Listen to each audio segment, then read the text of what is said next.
মরক্কোর দক্ষিণাঞ্চলে জেএনজি বিক্ষোভ সহিংসতায় রূপ নিয়েছে। জনস্বাস্থ্য শিক্ষা খাতে সংস্কারের দাবিতে শহরভিত্তিক আন্দোলনে পুলিশ স্টেশনে হামলার চেষ্টা করায় নিরাপত্তা বাহিনী গুলি চালায়। এতে 2 বিক্ষোভকারী নিহত হন।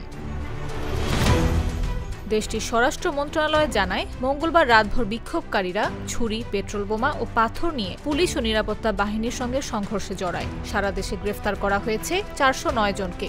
এই সহিংসতায় 263 জন নিরাপত্তা সদস্য ও অন্তত 23 জন সাধারণ নাগরিক আহত হন। বিক্ষোভকারীরা গাড়িতে আগুন দেয়, দোকানপাট ভাঙচুর করে এবং ব্যাংক লুটপাটের ঘটনা ঘটায়। মোট 142টি সরকারি গাড়ি ও 20টি ব্যক্তিগত গাড়ি পুড়িয়ে দেওয়া হয়েছে।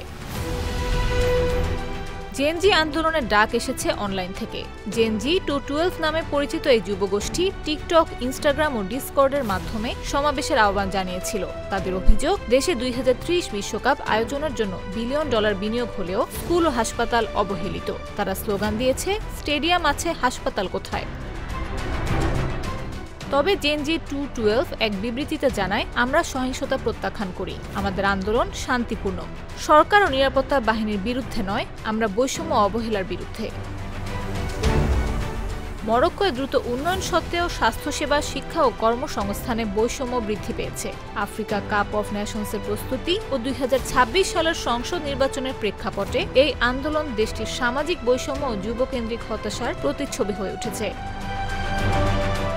নিউজ ডেস্ক, জাগো নিউজ।